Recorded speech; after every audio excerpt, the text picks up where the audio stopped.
nessa mesa estão previstas a participação dos professores. Professora doutora Gislene Santos, por favor, Gislene, que é nossa convidada aqui da Universidade de São Paulo, querida amiga. Tá? Tudo bem? Pode sentar. E o professor Santiago Arboleda Quiñones, que nos dá também o prazer da sua presença. Professor Santiago. Então, nós vamos iniciar, não é, os nossos trabalhos. Eu queria, talvez, explicar uma situação a vocês, da minha presença aqui na mesa, né, como moderadora. Vou conduzir os trabalhos dos nossos colegas e depois espero um enriquecedor debate com o público. Na verdade, deveria estar aqui mais uma professora Cláudia Leal, né, da Colômbia, na Universidade de Los Andes, mas por uma série de razões, né, que não foi possível a presença da professora Cláudia. Então, eu estou, nesse momento, substituindo a professora Cláudia, mas na condição de moderador. Bem, então, sem mais delongas, nós vamos passar a palavra ao professor Santiago. Estou combinando uma fala de 30, 40 minutos, professor. Tudo bem? Tá. Agradeço, obviamente, a sua presença, né, vindo de tão longe. Nós já nos conhecemos online, né, professor? Agora, felizmente, com a internet, nós temos feito algumas bancas e o professor Santiago esteve na banca da Iara, onde eu também fiz parte, e foi uma satisfação muito grande tê-lo conhecido. E agora, pessoalmente, ainda mais. Obrigada, professor, por sua presença. Eu tenho aqui alguns dados, né, do professor. O professor Santiago é licenciado em História pela Universidade del Valle, de Colômbia, mestre em História Latino-Americana pela Universidade Internacional de Andalucía, na Espanha. Realizou seu doutorado em Estudos Culturais Latino-Americanos na Universidade Andina Simón Bolívar, do Equador. Atualmente pesquisador associado ao Centro de Estudos Afrodiaspóricos da Universidade Centro de Estudos Afrodiaspóricos da Universidade de Cali. Coordena a Cátedra de Estudos Afro-Andinos da Universidade Simón Bolívar. Professor do doutorado da Universidade Andina Simón Bolívar, Equador. É autor de várias produções científicas e pesquisas sobre a presença dos afrodescendentes na América Latina e sobre educação e diversidade. Professor, realmente é um prazer enorme, porque aqui, o senhor sabe, né, nós temos um enorme interesse sobre a presença africana, não é, na nossa cultura, nos nossos espaços. Eu acho que nós temos realmente muito a aprender com a experiência colombiana. Obrigada, professor. Gracias. Bueno, buenas noches a todos, a todas. Yo voy a ir entonces para este diálogo sobre 4 puntos básicos, para esto de tratar de relacionar el pensamiento poscolonial con los estudios culturales latinoamericanos. Entonces, en primer punto, para ser, digamos, esquemático y un poco sintético en este debate que es un poco complejo, sería situar el problema del cual se ocupa esta relación entre estudios culturales latinoamericanos o estudios culturales en Latinoamérica y pensamiento poscolonial. Entonces, voy a ir con este primer punto, el problema. Desde la perspectiva de los estudios culturales en Latinoamérica, el problema sigue siendo, al menos desde el origen formal de esta denominación a inicios del 2000, el problema sigue siendo La transformación y superación del patrón de poder moderno colonial, eurocéntrico, en su articulación compleja de racismo, patriarcado, machismo, homofobia, clasismo, imperialismo, etcétera, ¿sí? En esa matriz, ¿cierto?, que se expresa en todos los ámbitos de la vida, como un dominio avasallante, es lo que Aníbal Quijano le llamó colonialidad del poder. Ese sigue siendo el centro del problema en esta reflexión desde la perspectiva de los estudios culturales, desde el inicio de esta denominación con el grupo Modernidad, Colonialidad y la institucionalización formal de un programa de maestría primero, estudios de la cultura y luego de doctorado, ¿no?, en la Universidad Andina Simón Bolívar y luego, digamos, de la ampliación de la institucionalidad de esta categoría, de la institucionalización de esta categoría en varias universidades. Y bien, esto de la colonialidad del poder denominado por Aníbal Quijano ha sido complementado por el grupo Modernidad Colonialidad por categorías que las podríamos considerar subsidiarias, ¿cierto? Y que han ido complejizando mucho más este problema, ¿no? El diagnóstico, el punto de partida. La noción de colonialidad del saber de Nelson Maldonado Torres, ¿cierto?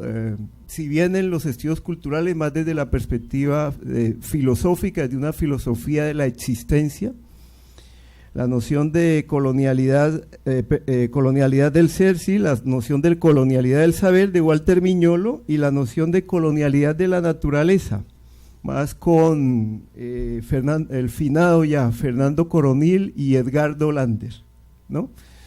Bien, digamos que esas 4 categorías son centrales a un diagrama rápido de punto de partida de esta reflexión sobre los estudios culturales en América Latina. ¿A qué se enfrenta, ¿no? Entonces, sintéticamente diríamos, sí, seguimos reflexionando como categoría central el problema de la colonialidad del poder. Bien, el segundo punto al que quiero ir, si está claro esto del problema, el segundo punto es a partir de qué y con qué esta reflexión. ¿Sí? ¿Cuáles son los legados de los cuales se ha alimentado esta perspectiva, este proyecto intelectual, ¿no? Y diríamos rápidamente que efectivamente los estudios culturales en América Latina se alimenta de la línea de estudios culturales de Birmingham, básicamente los legados de Stuart Hall, su crítica al racismo, su idea de agenda de articulación política amplia, Raymond Williams, Nippy Thompson, ¿cierto? Esta línea de estudios culturales inglesas. Pero también se alimenta, ¿no?, y se nutre de la teoría de la subalternidad y de la teoría postcolonial africana, caribeña, ¿no?, con autores centrales como Fanon, Cabral, Albert Memmi, ¿no? Entonces, que son autores fundamentales para pensar estos problemas de la poscolonialidad en América Latina.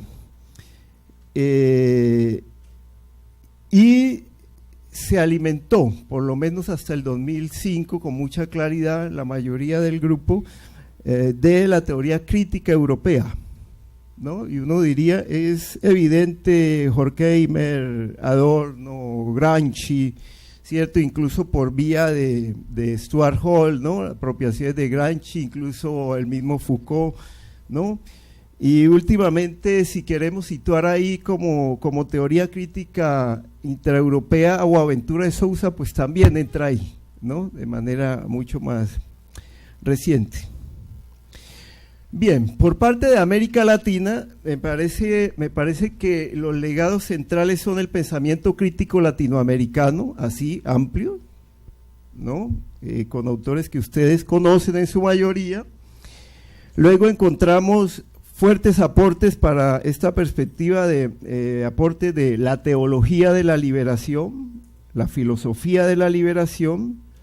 Básicamente dentro de la filosofía de la liberación, esta línea de Gustavo Gutiérrez, esta línea de Golconda en Colombia, del grupo Sal y algo de Cámara, Cámara.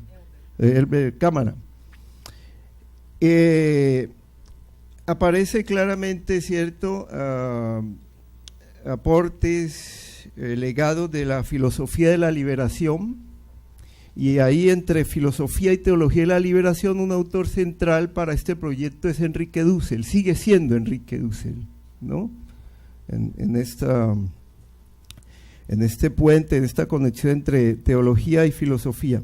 Pero también aparece la investigación-acción participativa, todo este grupo mucho más reconocido por Orlando Falsborda, pero en general toda la construcción colectiva que hizo la investigación-acción participativa con Augusto Libreros, más en la economía, con Orlando Fals, más en una sociología crítica. Y aparecen también aportes de la educación popular, de la educación liberadora con Paulo Freire, de la comunicación popular, y por lo menos hasta, del 2003 en adelante, dentro de este proyecto aparece claramente, ya como esfuerzo articulado del grupo Modernidad Colonialidad, un reconocimiento de lo que podríamos llamar los pensamientos ancestrales o pensamiento propio, ¿sí? El pensamiento indígena, el pensamiento afro, el pensamiento campesino, el pensamiento urbano popular y los feminismos. Entonces, con estas corrientes, ¿sí?, con todo este conjunto, ¿no?, entre Europa, África, Caribe, América Latina, ¿cierto?, que se reconocen como legados, como confluencia, entonces podemos decir de que efectivamente se trata de una perspectiva de trabajo, no de una escuela, ¿no?, se trata de un campo, efectivamente, de convergencia conceptual, punto de agenda de trabajo, de pensamiento y acción, sobre todo destacando elementos que siguen mostrando su utilidad para la comprensión y un trabajo de liberación y descolonización en América Latina, ¿no?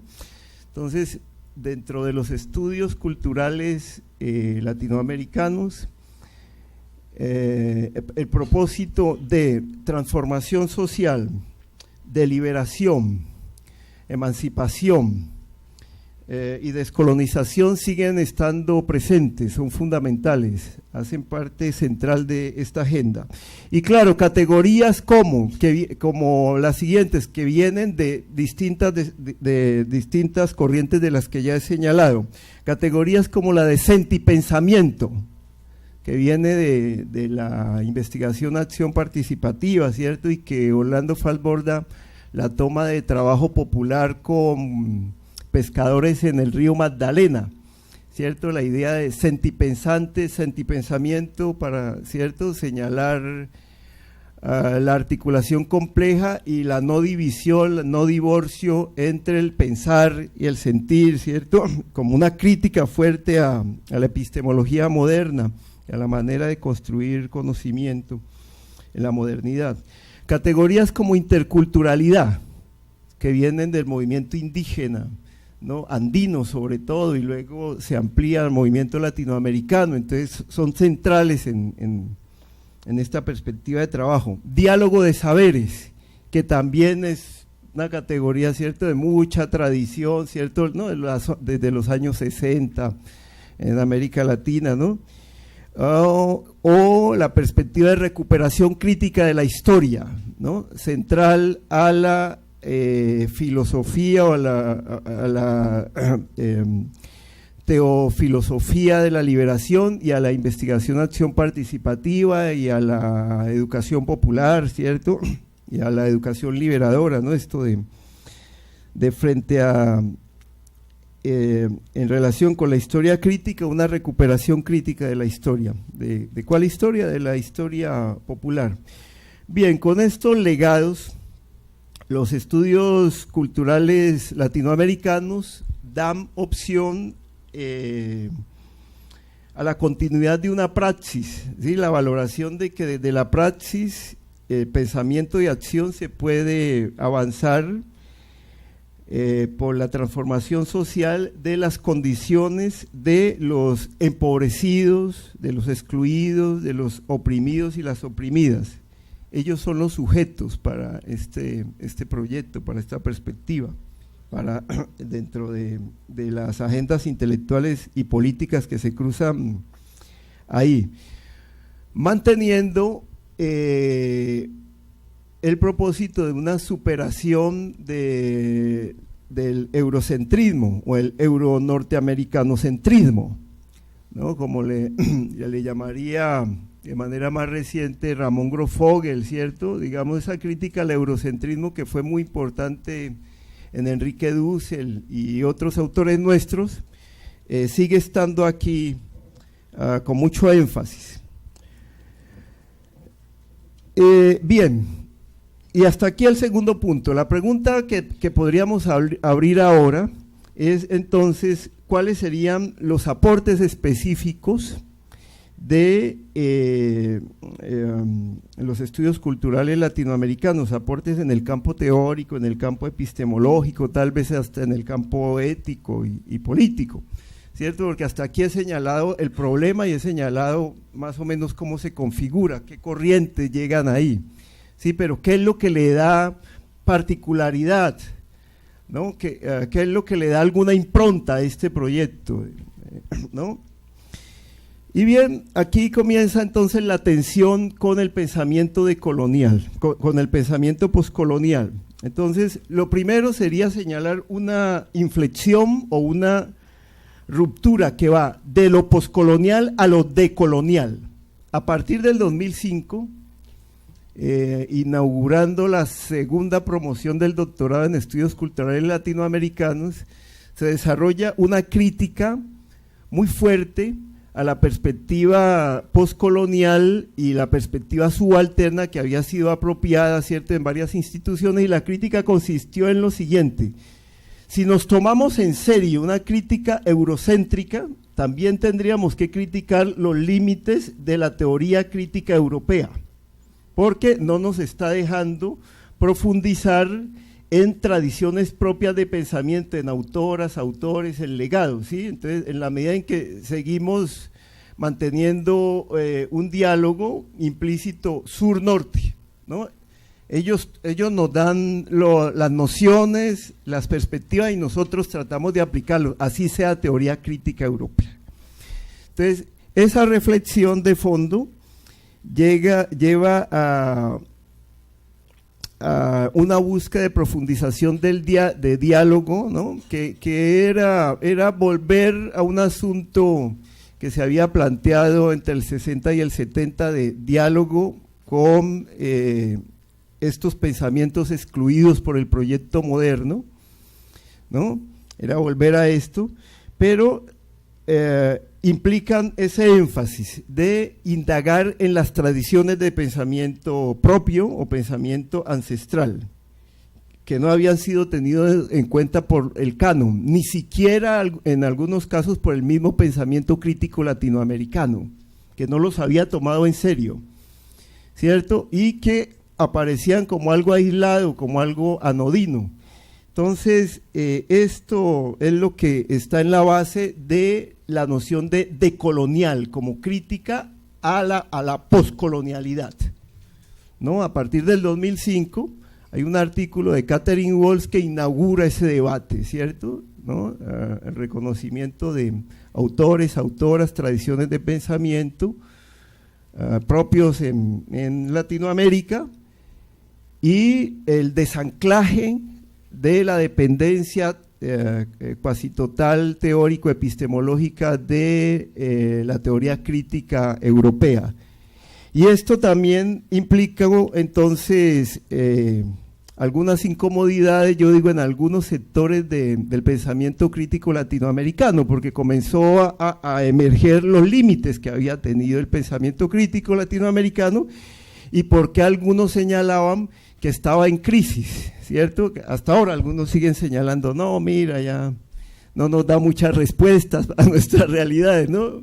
Límites, pero yo digo solamente sectores. Yo no creo que el grueso, el núcleo fuerte del pensamiento crítico latinoamericano se haya conmovido con esto del giro de colonial, ¿no? Incluso para algunos se dicen que es como una moda, ¿no? Y no lo ven muy serio en realidad, ¿cierto? Los más ortodoxos no ven muy serio el asunto, esta crítica de profundizar el diálogo y darle estatus de autores y estatus epistemológico a incluso gente no letrada, pero que ha sido fundamental para la transformación de realidades comunitarias.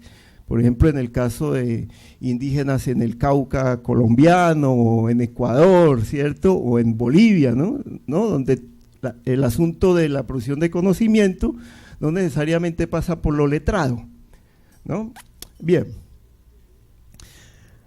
El segundo elemento que quiero señalar dentro de esa particularidad de los estudios culturales latinoamericanos es la idea de interculturalidad crítica. En la medida en que se toma la noción de interculturalidad en diálogo con el movimiento indígena, ustedes ven que esa noción gana una vigencia y un protagonismo central en el nuevo constitucionalismo, en el constitucionalismo andino sobre todo. En Bolivia, Ecuador, ¿cierto? Alcanza a resonar por ahí en Perú, ¿no? Pero gana una fuerza muy grande a tal punto de que se habla, ¿cierto?, de que sería el paradigma, ¿no?, en relación con el buen vivir, ¿cierto? Entonces se habla de que el nuevo constitucionalismo apuntaría a las constituciones interculturales, ¿cierto? Y es el tránsito de lo multicultural a lo intercultural, lo que señala ese constitucionalismo que implicaba también una crítica al desarrollo con la categoría del buen vivir. Bien, pues los estudios culturales están ahí, los estudios culturales latinoamericanos están ahí y Catherine y muchos estábamos ahí, ¿cierto?, detrás, trabajando para la enunciación de las nacionalidades indígenas en Ecuador, ¿cierto?, ¿no? Un poco apuntando a que tomara cuerpo la idea de interculturalidad crítica, para poder hablar de diálogos interculturales y para poder hablar de agendas públicas interculturales y de democracia intercultural, ¿cierto? Por lo menos en la enunciación suena bien, ¿cierto?, ¿no? De ahí a que se hayan concretado esferas de convivencia intercultural, pues hay una distancia grande, pero al menos, digamos, si lo aceptamos como punto de referencia para nuevas rutas de reflexión, está bien. Y ese es el segundo elemento que le da alguna impronta a los estudios culturales latinoamericanos. El otro elemento que quiero señalar, el tercero aquí, es decididamente en esta búsqueda de profundizar los diálogos con comunidades, con movimientos sociales, se vuelve a revisar la noción también de tradición en la perspectiva crítica, la noción de compromiso. Sí, entonces, ¿qué implicaba el compromiso, cierto? Y en relación con el compromiso, ¿qué implicaba investigar? ¿Cómo debería ser investigar, cierto? La investigación-acción participativa nos había dejado hasta la investigación participativa o investigación participante.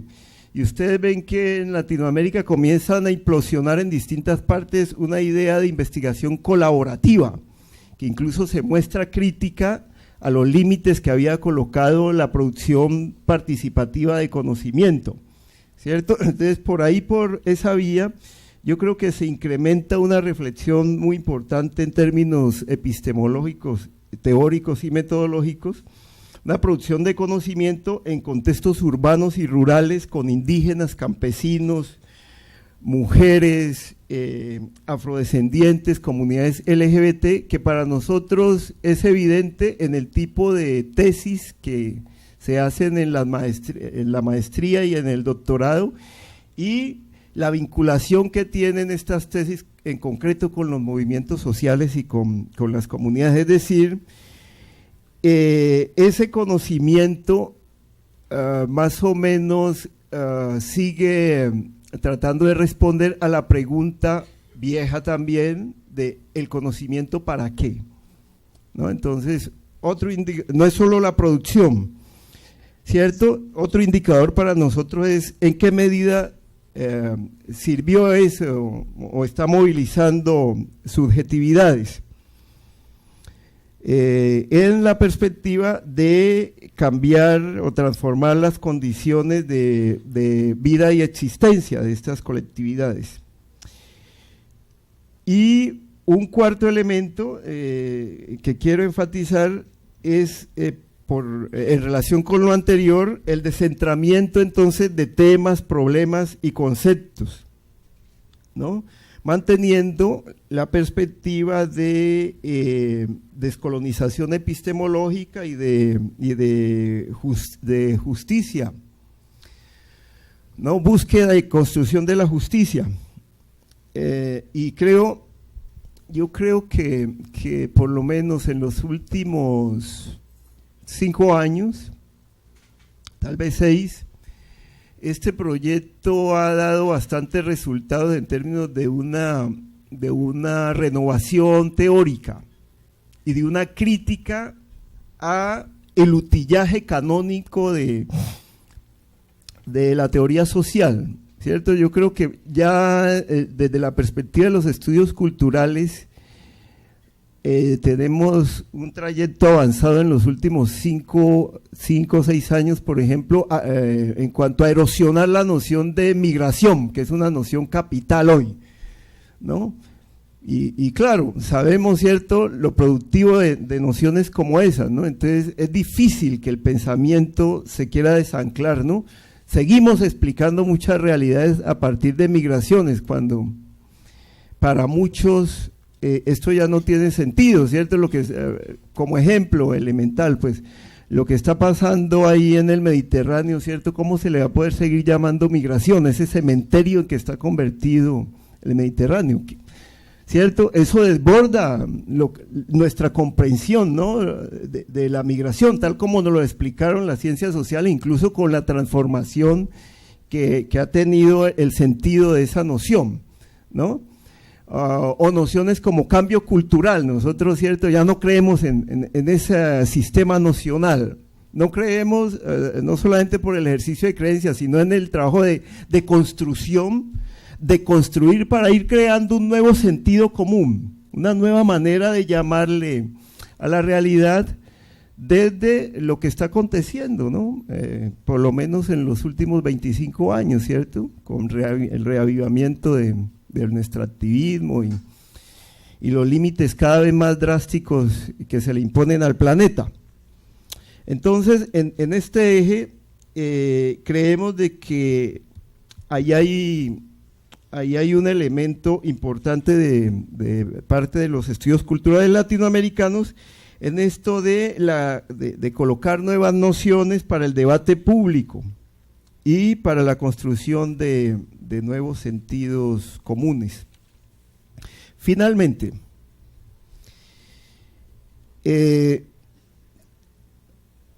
hoy, y esto que les digo hace unos 3 años, después del diagnóstico de cuál es el problema, que fue reabrir un debate, ¿cierto?, simplemente participar en la reapertura de un debate que venía de los años 60 y 70 en esto que les he llamado los legados, ¿no? Después de ese diagnóstico de cuál es el problema, después del diagnóstico, después de reconocer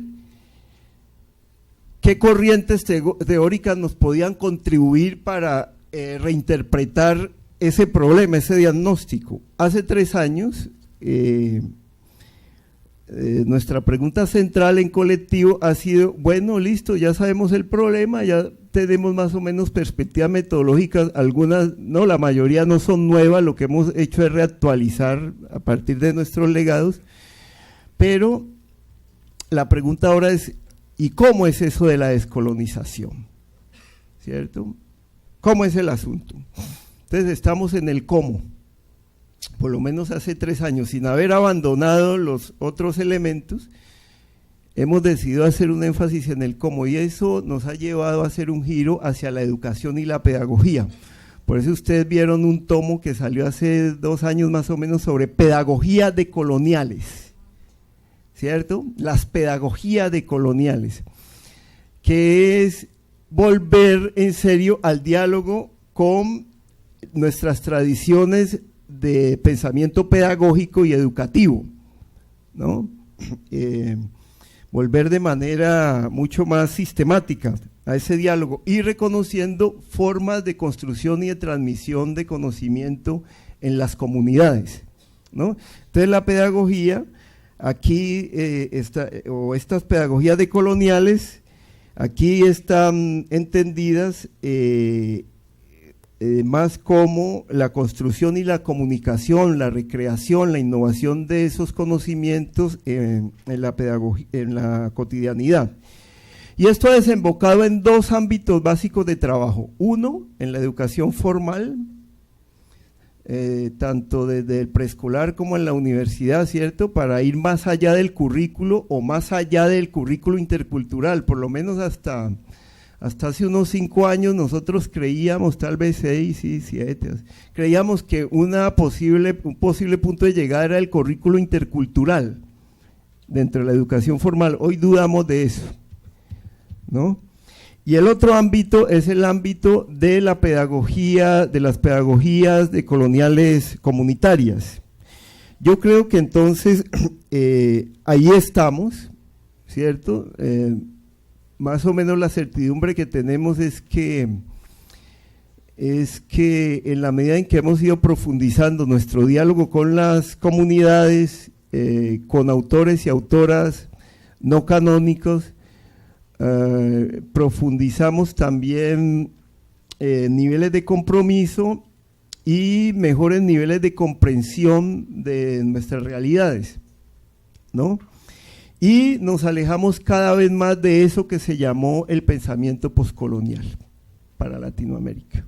¿Sí? La decolonialidad ha implicado ese punto, ¿sí?, de ruptura, de arriesgarnos a pensar fundamentalmente con nuestras propias tradiciones, sin que implique cerrarse, pero sí privilegiando unas tradiciones que han sido sepultadas o minimizadas por el proyecto moderno. Muchísimas gracias.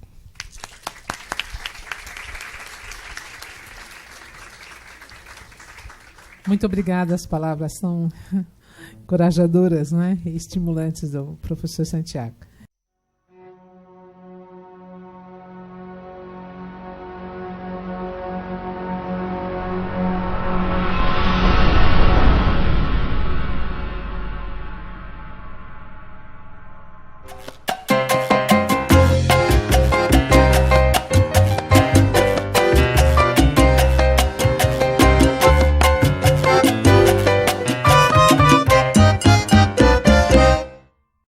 Então, nós vamos passar a palavra para a professora Gislene, não é, para a sua fala, e depois abrir para um debate, uma conversa com o público.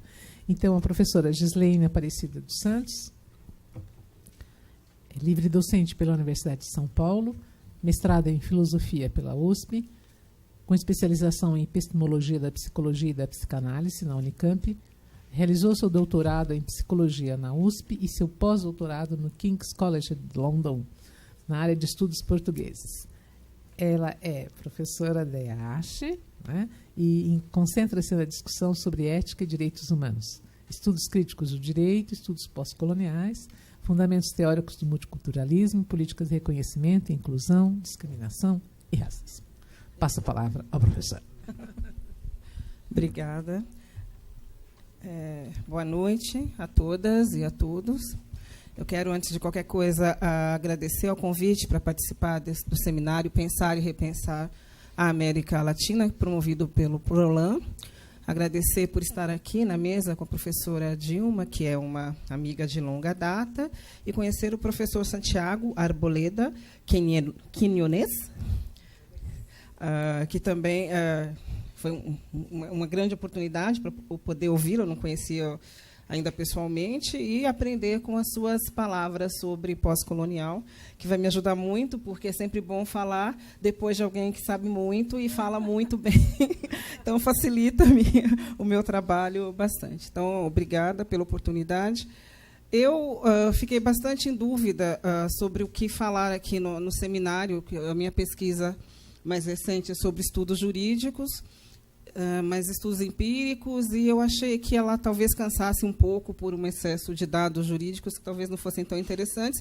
E eu resolvi, no contexto da discussão aqui desse evento, eu resolvi resgatar um pouco da minha própria história de formação aqui na Universidade de São Paulo, um pouco dela, né, umas discussões que eu fiz em alguns trabalhos, pensando no quanto os estudos pós-coloniais, quando eu os descobri, me ajudaram a repensar e recontextualizar a minha própria formação. Tá? Eu preparei algumas coisas, mas para tentar ilustrar o pensamento, o que era ensinado, como isso era elaborado por mim. Eu vou tentar ser rápida para chegar ao fim, que eu acho que a parte mais interessante são as provocações do final, nem tanto o percurso, mas acho que só é possível compreender o final vendo o começo. Tá? Então, vamos lá. O começo da história é o meu mestrado aqui na Universidade de São Paulo, na filosofia. Eu, naquele momento, estava bastante envolvida com os grupos, os movimentos sociais negros, e eu tinha um objetivo, vários deles, mas um que era mais interessante para mim, pelo menos, que era fazer uma dissertação sobre o pensamento do negro brasileiro. Então, eu chego à Faculdade de Filosofia, no departamento de filosofia, não de antropologia. Se fosse antropologia, todo mundo diz, mas é normal, você teria que ir para a antropologia. Não, mas eu quero ficar na filosofia. E eu quero fazer essa discussão na filosofia. Então, eu dizia, eu quero fazer um estudo sobre o pensamento do negro brasileiro, e os meus professores, todos adoráveis, não posso falar mal de nenhum deles, eu gosto muito de todos, mas eles me diziam, não é um espaço para fazer isso, mas eu gosto mesmo deles, eles me diziam que não, a filosofia não pode fazer essa discussão. A filosofia ela se ocupa de temas que são universais, ela não se ocupa de temas localizados, específicos, então essa discussão não cabe aqui. Você teria que fazer uma discussão na antropologia. E eu, mais uma vez, não vou para a antropologia. Não porque eu não gostasse da antropologia, mas porque eu gostava de estar lá onde eu estava, junto aos filósofos. E aí a opção que surgiu para mim, que foi oferecida e que eu abracei, foi discutir, o que depois virou um livro chamado A Invenção do Ser Negro, o pensamento, como a filosofia, ou como os teóricos ocidentais, eles ratificaram ou construíram, ao longo de vários e vários séculos, teorias que justificavam a escravidão e construíam a inferioridade dos negros. Inventaram e construíram a inferioridade dos negros. Então, eu falei, tudo bem, então eu vou fazer isso, né? De repente é legal. E o primeiro texto que eu descobri nessa busca de tentar pensar esse tema foi um texto chamado Aristóteles e os Índios Americanos, do autor Lewis Henck, que trazia bastante conteúdo da filosofia via Aristóteles para justificar, né, não para ele justificar, mas explicar para nós, né, para discutir como teria sido construída no século XV, no século XVI, o massacre e a destruição dos povos indígenas. Né, quais autores poderiam ser lidos, quais autores fomentaram essa discussão, promoveram essa discussão, quais justificaram e quais questionaram. E, na leitura desse texto, eu me deparo logo no começo dele com uma afirmação feita pelo Lewis Henck, que ele fala rapidamente, ele não aprofunda essa discussão, mas foi aquela que, obviamente, me chamou mais atenção, quando ele diz que não há documento conhecido que revele uma oposição séria à escravização do negro no século XVI. Então, ele propõe uma discussão de que, apesar de todo o processo da escravização, do processo de violência, do massacre que houve em relação, nesse período, sobre as populações indígenas americanas, ele diz que havia uma preocupação entre alguns teóricos espanhóis com o que acontecia na América, ou nas Américas, com relação aos indígenas, mas que não acontecia o mesmo tipo de preocupação com relação à escravização dos negros. Ele fala, por quê? Né? E ele vai expondo, vai discutindo, traz algumas ideias, e eu resolvi que esse poderia ser um caminho a ser explorado no meu trabalho. E aí eu fui tentar investigar algumas coisas, ler os filósofos, era esse o meu campo de discussão, né? Então, como eles tratavam o tema na filosofia política, moral e no direito, então, como se construiu o conceito de guerra justa, como se construíram alguns teóricos, né, alguns conceitos do direito, como o conceito de direito natural, por exemplo, que justificava, então, uma ordem hierárquica feita pela própria natureza no momento, ou Deus, né, no momento da criação dos seres e das espécies, que justificava que alguns seres, alguns homens, seriam superiores naturalmente a outros. Então, esses que seriam superiores deveriam mandar, comandar aqueles que seriam inferiores, que seria justo, então, fazer a guerra contra esses homens ou seres inferiores que não aceitassem a tutela daqueles que seriam superiores. Na filosofia também, a discussão um pouco depois, né, já no século XVIII, de quem seria homem, o que se definiria como homem, como poderia, quais seriam as aparências que os homens poderiam ter. E assim vai. No século XVI, vou fazer um vai e vem terrível, mas lendo o Aristóteles, que é o filósofo clássico, né, da filosofia, todo mundo conhece, todo mundo lê, a base de todo o pensamento ocidental. Então, vamos lá ler Platão e depois Aristóteles. E a retomada desse autor no período medieval e depois no período da primeira modernidade, justificando não ele próprio, mas a apropriação que era feita dos seus textos, justificando a existência, então, de seres que teriam nascido. Seres, eu falo seres, porque obviamente não eram pessoas, não eram seres humanos, eles inventaram essas categorias, mas aqueles que teriam nascido única e exclusivamente para servir, né, que foram denominados como escravos por natureza.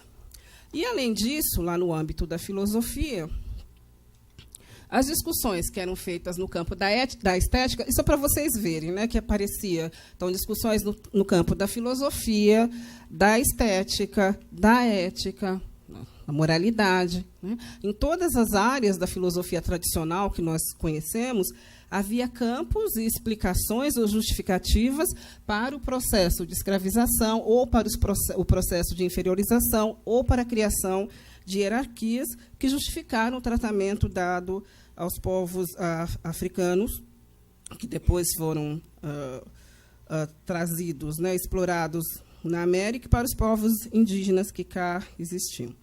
Então, as alegorias no campo da filosofia platônica, que definiu o que era o bom, o que era o belo, o que era o justo, sendo que o belo, o bom e o justo era assemelhado com aquilo que era claro, né? Então, o belo é claro, o belo é branco, né? Eles também faziam alguns aportes via as teorias ou teologias religiosas, quando descreviam, por exemplo, que haviam povos condenados na lógica da igreja, como Caim e o Cã, que teriam sido marcados para servirem os seus irmãos e habitarem os confins da terra, e os confins da terra eram os países africanos e a própria África. E as imagens que retratavam, então, no período medieval, no período renascentista, os seres considerados monstruosos ou demoníacos como seres de pele, eu não vou conseguir apontar, de pele escura. Quer dizer, o diabo era retratado como negro, como nessa iluminura chamada o inferno. Então, aí no centro, não sei se vocês conseguem enxergar a figura de um demôniozinho, um diabo, que é pintado como negro.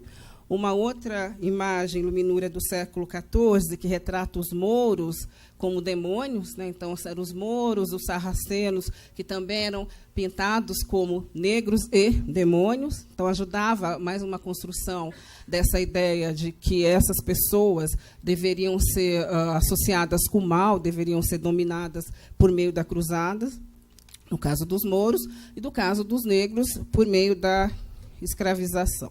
Aqui mais uma imagem do inferno, essa é do século XV. Né? Aqui também os demôniozinhos são todos negros, estão levando as almas para os infernos, as almas boas e belas. É, Iglesias? E aqui é uma imagem bastante interessante, que essa é do século... Cadê? Do século XV também. Aqui é a Rainha de Sabá. A Rainha de Sabá e Salomão. A Rainha de Sabá ela aparece em várias iconografias. Em algumas, ela aparece até bela, né, assim, com algum respeito. Em outras, apesar de tudo isso, dizem, não, ela é bela, era uma rainha e tal. Então, eles tentam associar essa rainha africana com o modelo de rainha europeia, então, negra, com os cabelos loiros, longos e tal, né, coroa. Então, é uma rainha nos moldes europeus, então, vá lá. Mas eles, em alguns outros momentos, eles colocam e associam a rainha de Sabá como aquela que levou Salomão à perdição. Então, ela está aí adorando um demônio, né, adorando os símbolos do mal, e faz o pobre do Salomão, coitado, né, pecar, cair em tentação. A culpa de quem? Da mulher. De que tipo de mulher? Da rainha de Sabá, que é a mulher negra, né? Então, eram essas questões que apareceram na minha formação ao longo do... Isso aqui já foi. Tem mais algumas. Do mestrado, e que fizeram com que eu pensasse, olha, mas a filosofia discute tudo isso, está lá. Eles não discutem, mas eles inventaram, eles criaram, eles produziram essas ideias. Por que que nós não podemos discutir essas ideias na filosofia, aqui na filosofia uspiana? Aqui há outras coisinhas, né, que eu acho que não vai dar tempo de falar, vou passar por elas, enfim. Chegando na América, nós temos outras iconografias, por exemplo, essa, que é novamente o inferno, mas aí já retratando a América como sendo o inferno, também com o diabo negro. E aquelas que são as mais frequentes quando se fala de escravidão, aquelas que nós conhecemos, que aprendemos na escola desde o primário, não é? Que é como se enxerga o negro no Brasil associado à violência da escravidão, né? Enfim, foram essas questões que permearam o meu período de formação. Eu trabalhei sobre elas, escrevi um pouco mais sobre autores do período do século XVIII e XIX, né, sobre os iluministas, mas pensando e tendo como background toda essa história que começa no período medieval, depois na primeira modernidade e na segunda modernidade, para pensar aquilo que eu não podia pensar, que é a filosofia discutindo o que é o ser negro, né? Como inventa essa categoria, e essa categoria associada à servidão, a uma hierarquia, a uma posição negativa, inferior na ordem da criação e no mundo. Tudo bem, terminou essa formação, defendi o meu mestrado, fui fazer outras coisas, pesquisar outras coisas, e no momento em que eu começo a trabalhar aqui na Universidade de São Paulo, eu fui contratada, continuo contratada para lecionar uma disciplina chamada Sociedade, Multiculturalismo e Direitos, e nós, nessa disciplina, eu e os outros professores, a Vivian também, o Iglesias de vez em quando, e outros colegas, trabalhamos com questões que dizem respeito exatamente a isso, a pensar direitos, a pensar como a sociedade e o Estado lidam com as questões dos direitos que são afirmados, positivados, negados, e a luta, no meu caso especificamente, a luta por reconhecimento construída pelas populações negras, pelos movimentos negros, né? E quando eu começo a estudar um pouco isso, nessa perspectiva dos estudos do multiculturalismo, eu percebo mais uma vertente de discussão no âmbito da filosofia que eu poderia ter explorado no período da minha formação e que eu não sei se ela era ou não era conhecida, o que acontecia, mas, enfim, que não foi apresentada, que era exatamente essa possibilidade de discutir a construção da teoria multiculturalista, dos fundamentos do multiculturalismo, né? Em que medida essa discussão também se associa com teorias da justiça, em que medida pensar na construção das teorias multiculturalistas ou multiculturais é uma forma de discutir as identidades que foram negadas ao longo da construção da modernidade pela filosofia ocidental, os direitos que foram negados, a história negada, a negação da subjetividade dos povos que foram oprimidos, que são oprimidos, dos modos de organização social e econômica que foram construídos exatamente com esse propósito de manter a opressão, né? E os estudos pós-coloniais, que eu considero que estão colados, associados aos estudos do multiculturalismo, auxiliam bastante nessa perspectiva de pensar e refletir sobre todos esses tópicos, da construção de um reconhecimento de identidade, de direitos, o resgate da história, como bem ressaltou o professor Santiago. Eu não vou falar sobre tudo que o professor já falou, muito melhor do que eu falaria, né, mas meu propósito inicial era apontar um pouco sobre o que são os estudos pós-coloniais. Eu organizei em 3 categorias aqui os estudos pós-coloniais anglo-saxões, que são aqueles que foram desenvolvidos mais na Europa e na Inglaterra, não que todos os autores sejam ingleses, mas que foram construídos a partir da língua, né, discutidos na língua inglesa, os estudos pós-coloniais latino-americanos e os estudos de decolonização, que eu chamo de dissidência, que o professor também já discutiu por quê, como aconteceu, e por que eles seriam, não sei se uma dissidência, mas uma outra vertente crítica dos estudos pós-coloniais de um modo mais geral, né? Então, eu não vou ler isso aqui, eu leria, mas eu já vou deixar para lá. O professor já falou bastante sobre isso, acho que não é necessário falar novamente. Aí, tem as especificidades desses estudos latino-americanos, né, que são a criação de categorias novas para análise, algumas das quais o professor já ressaltou, que é a transmodernidade, colonialidade, diferença colonial, ou colonial difference, conhecimento fronteiriço, ou conhecimento de fronteiras, comunidades epistêmicas. Então, uma série de novas categorias e conceitos que foram engendrados dentro desse, eu chamo de campo de estudos, dos estudos decoloniais e pós-coloniais antes deles, para nos ajudarem a pensar em várias áreas, em vários campos, as nossas realidades, a relação que há entre os povos outrora colonizados e os povos que, em um determinado momento da história, foram aqueles que colonizaram, e como nós nos libertamos, né, nos afastamos e passamos a pensar o que acontece conosco a partir de conceitos que são engendrados por nós mesmos. Então, acho que a grande questão que é colocada, pelo menos do meu ponto de vista, concordando com o professor Santiago, é que os estudos decoloniais, sobretudo os estudos decoloniais, eles nos auxiliam, eles nos ensinam, eles nos ajudam, eles permitem que nós pensemos e criemos conceitos que não são aqueles que foram construídos ao longo da primeira modernidade ou da segunda modernidade pela filosofia, sociologia e etc. e tal, estudos que vão nos dar instrumentos e matéria para entender a nossa realidade a partir de outros caminhos. Então, acho que, para mim, isso é o mais importante. Quer dizer, eu mostro esse trajeto da filosofia tradicional, quer dizer, a, aspas, filosofia tradicional, né, que foi aquela que construiu a subalternização, e a proposta decolonial é exatamente dizer isso. Foi construído estratégia de dominação, né, sistema mundo capitalista, é assim que funciona, foi para isso que foi construído. Nós temos que dizer não e construirmos nossa própria leitura do mundo a partir de outros canais, a partir de outros caminhos. Pois bem, aqui vocês não vão conseguir ler, óbvio, é um dos meus adoráveis PowerPoint, mas são mais algumas categorias, alguns autores.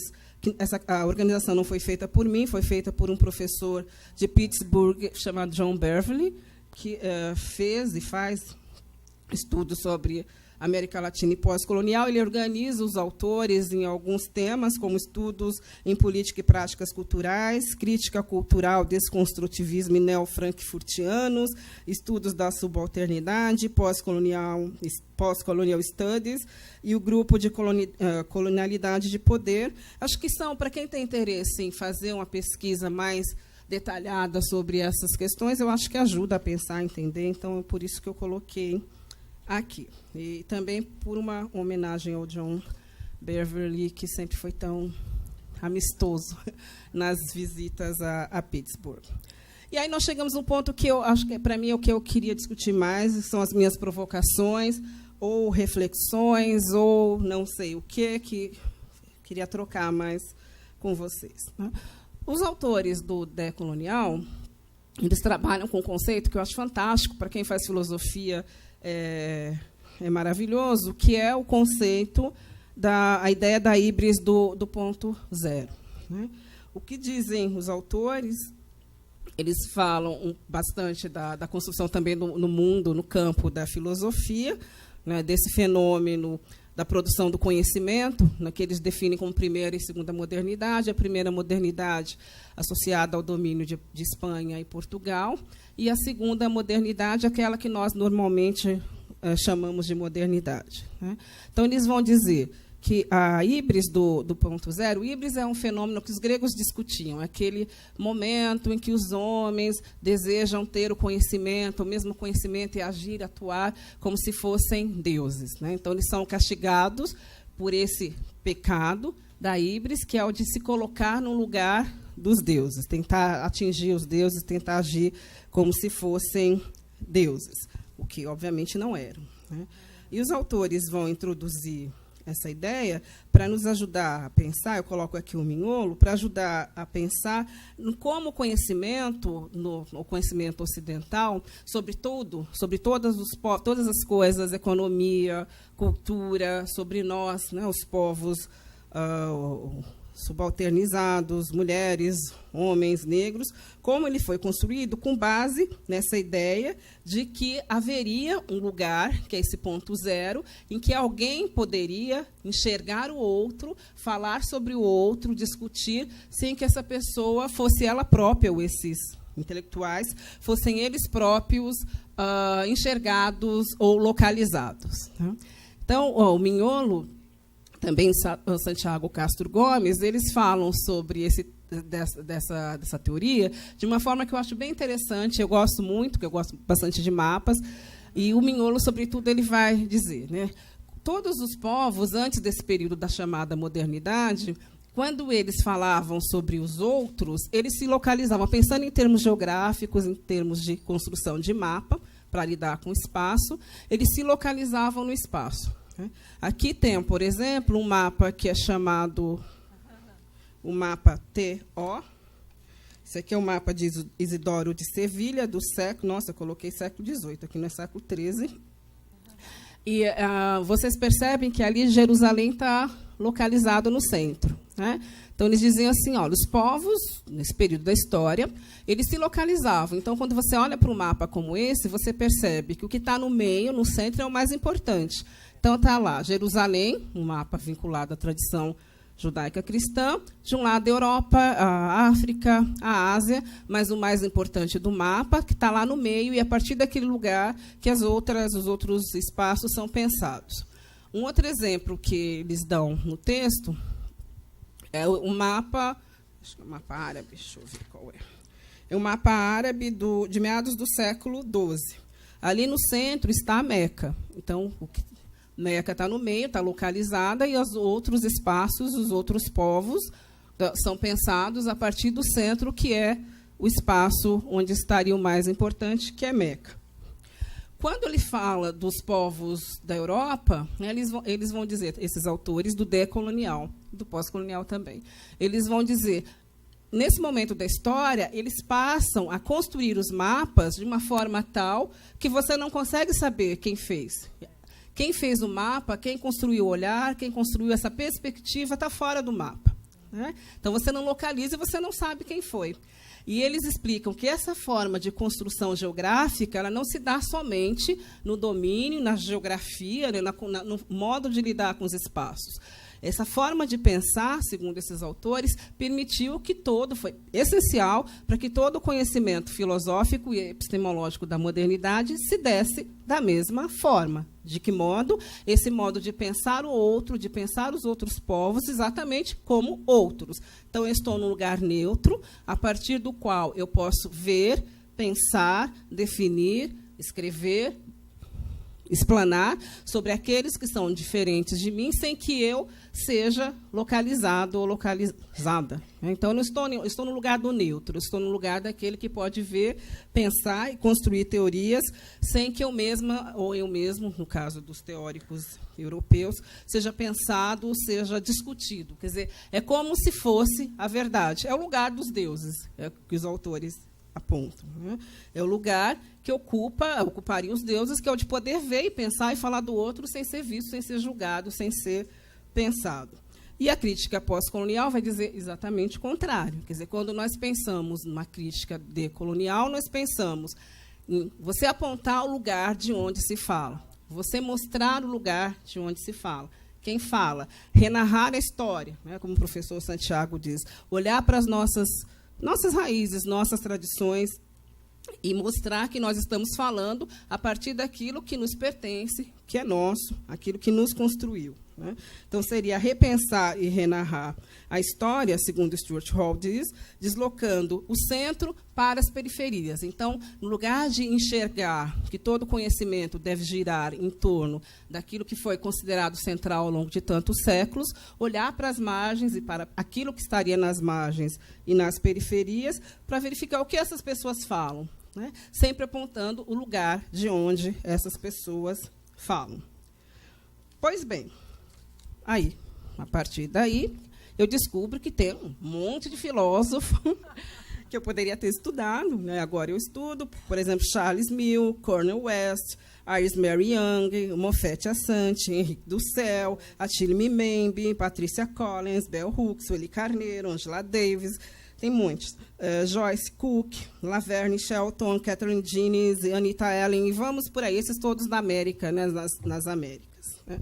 São os autores que eu não li por conta da minha formação centrada naquele olhar europeu que olha para os outros, define os outros, mas não se localiza.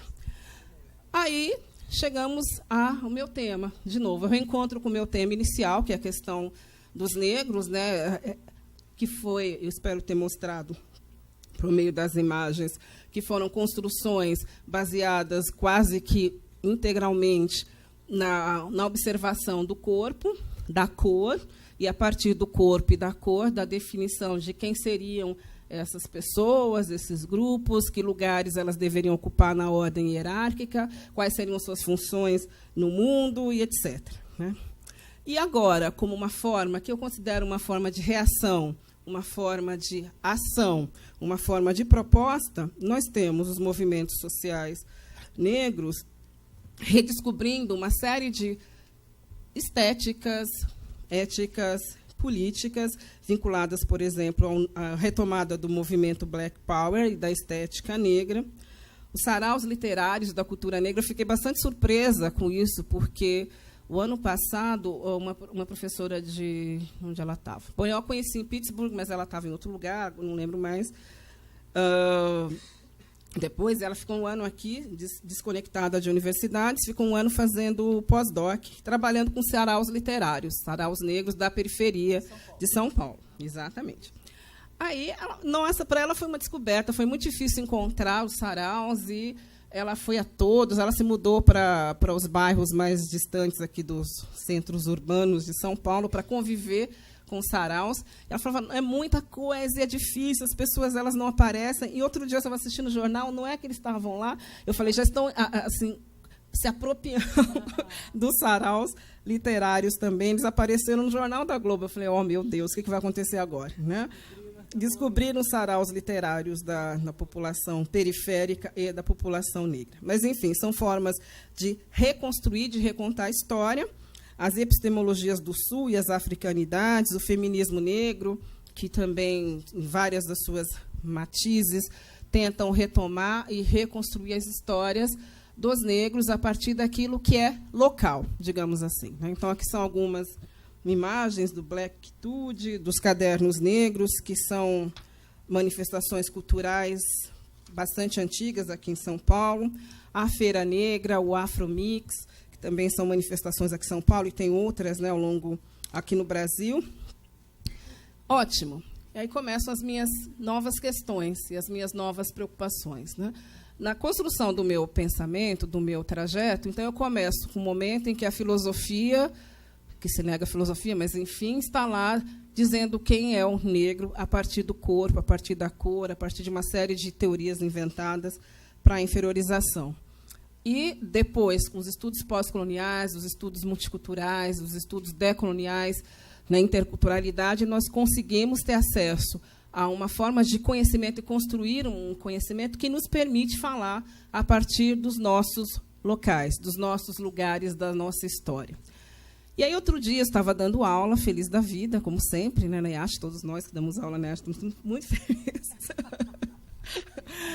E um aluno, ele me tirou o chão, né, porque eu fiquei assim, dizendo, nossa, acho que eu fiz tudo errado na minha carreira, vou começar de novo, o que eu fiz, porque o que eu ensino para esses meninos, eu fiquei muito mal mesmo. Então, aqui vai o momento do desabafo. porque ele chegou para mim e disse: professora, eu quero ler, eu estou lendo o autor X, não vou dizer quem, um professor reconhecido, que publica, escreve bem. Quer dizer, tem gente que não lê, não faz diferença, mas, no caso dessa pessoa especificamente, é um autor que escreve bem, que faz pesquisa séria, que contribui, eu leio, inclusive, também, contribui para pensar questões importantes. Aí ele falou: estou lendo o professor X. Aí eu disse: então, legal, mas professor, ele é branco. Aí eu fiquei assim, pensando, mas qual o problema? Mas ele está falando sobre os negros. Eu falei: sim, ele está falando sobre os negros. E ele é branco. Você leu? Você gostou do que ele escreveu? E ele falou: mas o professor é branco. E, de repente, eu comecei a prestar atenção, conversando com outros colegas também da IASH, numa forma de ação. Eu vou dizer que são dos jovens, porque nessas horas nós sempre jogamos a culpa de tudo nos jovens. Tá? Então, são jovens. São jovens. De uma forma de ativismo que tem me preocupado, começou a me preocupar, já me preocupava antes, agora acho que aumentou um pouco a minha preocupação, que eu chamo de riscos da localização, do excesso de localização. Quer dizer, nós construímos toda uma forma de pensar para mostrar o quanto é complicado essa híbris, né? Essa híbris do ponto zero, de você realmente não se localizar, não falar de onde você está fazendo a sua discussão, como isso é complicado definir o outro a partir, sei lá, do quê. E aí, obviamente, que tem uma reação, né? Mas as meus colegas começam a falar sobre isso, e alguns falam comigo, exatamente por conta das ações dos alguns alunos negros, mas também das feministas, que são ativistas, dizendo: nós não podemos, eu sou homem, eu não posso falar. Por que eu não posso falar? Porque se eu falo, eu estou tirando o protagonismo das mulheres. Eu sou branco, então eu não posso falar. Por que eu não posso falar? Senão eu estou tirando o protagonismo dos negros. E isso me deixa muito preocupada. Por isso que eu resolvi falar um pouco sobre essa questão, né? Em que medida, o que há por trás desse discurso? Quer dizer, eu entendo uma parte dele, que eu entendo realmente, que é o protagonismo são dos grupos que podem falar das suas experiências com mais propriedade. Com relação a isso, eu não tenho a menor dúvida, né?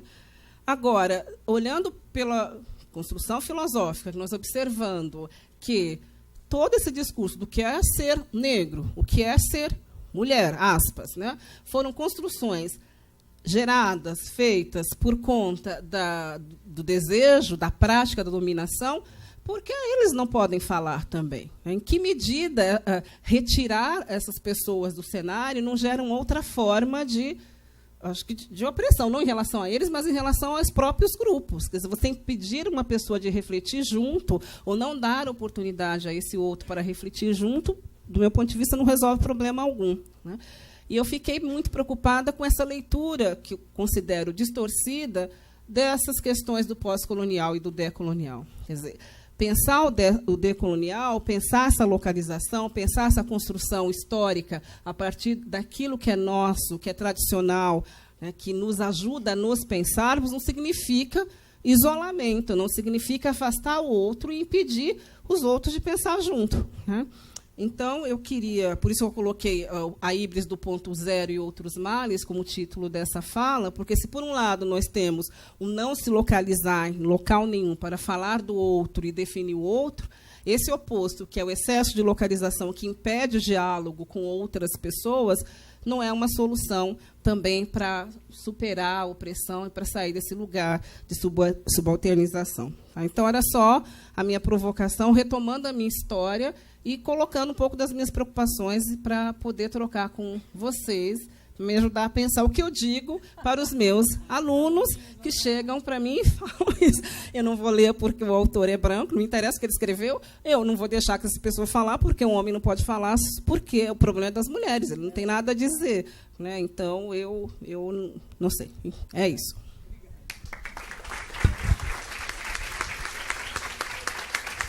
Agradecemos muito a professora Gislaine pela sua instigante. Instigante é o mínimo que eu posso falar. Desastrosa, imagina, jamais. Foi ótimo, muito bom, gostamos muito. Com certeza que o público também, né? Eu vi pelas expressões aí das pessoas, né? Não, e o professor Santiago também aqui do lado estava gostando muito. Gente, eu vou passar imediatamente, não vou repetir o que vocês ouviram, não é? Eu acho que foi enriquecedor, não é? Eu acho que uma fala encaixou-se perfeitamente na outra.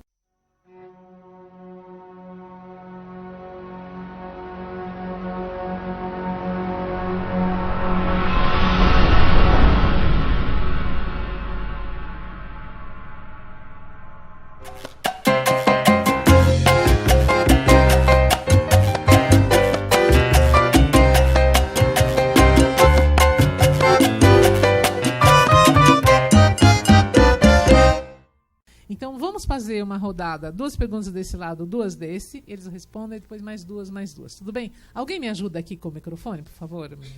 Depois alguém ajuda aqui. Então, veja lá, 2 já tem um aqui embaixo, mais alguém? 2 pessoas, identifique-se, por favor, e faça a pergunta. Ora, eu pediria, por gentileza, que as perguntas fossem bem objetivas, tá bem? Porque, às vezes, as pessoas se empolgam com o microfone e aí a gente ultrapassa muito o tempo. Eu lembraria a todos vocês que a nossa mesa está sendo transmitida pela IPTV, está sendo gravada e vai ficar disponível depois online para quem quiser acessar posteriormente. Por favor. Boa noite, meu nome é Marcos, sou mestrando em Direito na UNB. Agradecer a fala do Santiago e da Gislene. Reencontrando a Gislene, acho que a última vez que eu te vi foi na aprovação da Abdias Nascimento, naquele fatídico dia que se criou expectativas, logo depois veio o golpe e não foi para frente o programa, mas tentar ser breve nas 2 considerações, acho que tentar até dirigir um pouco para os 2. A primeira, acho que mais focado na fala da Gislene, eu tenho como foco de pesquisa redimensionar o impacto da Revolução do Haiti, tanto na formação do pensamento moderno e nas conjunturas políticas do mundo atlântico, né? E quando a gente volta para ver a filosofia que nós temos como moderna, a gente vê que ela foi muito condicionada, inclusive as narrativas que se fazem sobre ela, no apagamento dos tensionamentos que a diáspora africana colocou para essa filosofia, né? E eu acho que a Revolução do Haiti, justamente nesse momento que estava se discutindo os conceitos de humanidade, de homem, de direitos humanos, de direito natural, ela meio que subverteu esse legado que estava sendo criado naquele momento, a partir de diversas perspectivas que colocavam e reafirmavam a humanidade negra naquele momento, né? E muitas vezes, quando a gente vai fazer relatos sobre a modernidade, a gente fala sobre a Europa, sobre os processos de independência nas Américas e esquece esse fenômeno importante do mundo atlântico que redimensiona. Assim, eu acho que, às vezes, a gente voltar a esse passado e reler o que foi apagado muitas vezes, dá para perceber um outro tipo de abordagem da própria filosofia moderna, entre aspas, né? Assim, filosofia moderna, porque a gente sabe como é que ela é. E outra, também pensando nisso, assim, acho que sobre apagamento de narrativas que são constituídas, eu desculpo um pouco que eu vou me estender, mas é só para desenvolver um pouco essa pergunta, que é uma coisa que me aflige muito. A gente teve um evento agora no UNB que foi Perspectiva Negra e Pensamento Decolonial. E eu fico um pouco incomodado com essa separação entre pós-colonial e decolonial a partir de 2005 com a Catherine Walsh, não com a separação em si, mas é que às vezes ela parece que está reafirmando uma briga conceitual para se disputar espaços acadêmicos que, sem querer, a gente acaba apagando outro tipo de trajetórias. Os próprios conceitos que o pensamento decolonial desenvolveu a partir na última década, nos últimos 15 anos, pensadores negros desenvolviam, inclusive aqui no Brasil. Se a gente for pensar em Clóvis Moura, Guerreiro Ramos, Abdias Nascimento, Lélia Gonzalez, Sueli Carneiro, Beatriz Nascimento, que circularam inclusive nessa universidade, por que a gente não cita eles hoje em dia? Acho que a gente fala muito sobre decolonialidade, pós-colonialidade, esquece de uma palavrinha básica que é racismo. E racismo constitui nas narrativas os espaços de poder. Por que a gente fala hoje, por exemplo, de Quijano, Mignolo, Dussel, são pensadores latino-americanos, brancos e homens, e heterossexuais. Então, assim, eu acho que a gente tem que também analisar um pouco como a colonialidade de poder se coloca também na América Latina. Não é só uma estrutura sul e norte. Aqui também tem tipos de relações e que condicionam a nossa narrativa sobre isso e que condicionam o espaço de poder universitário, acadêmico e etc. Eu acho que é só para colocar um pouco essa questão, porque eu acho que na Colômbia também tem um pouco essa invisibilização da intelectualidade negra. A outra pergunta? Ali, por favor, aqui, ó. Boa noite. A minha pergunta é para o professor Santiago, porque o Grossfogel, no texto dele, Giro Decolonial, Teoria Crítica e Pensamento Heterárquico, ele faz a distinção dessas duas escolas, do pós-colonial e desse decolonial mais ligado à modernidade, à colonialidade, entre um binarismo, oposições binárias entre o discurso e a economia, sujeito e estrutura. Então, considerando algumas críticas voltadas a um culturalismo por parte desse pós-colonialismo anglo-saxão e um economicismo por parte dessa escola decolonial latino-americana. E aí eu gostaria de saber um pouco mais, porque eu acho que não foi colocado dessa forma, e o próprio Grossfogel coloca em campo a fala do companheiro, considerando que a própria Silvia Rivera Kusikan também faz essa crítica, quando ela fala que esses autores redimensionam algumas ideias de alguns movimentos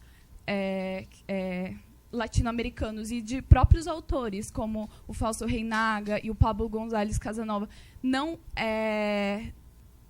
de alguma forma, tratando o colonialismo interno e não referenciando e mantendo engessados esses movimentos a que eles fazem referência. Então, assim, eu acho interessante também fazer essas colocações que o companheiro colocou. Só isso. Quem quer?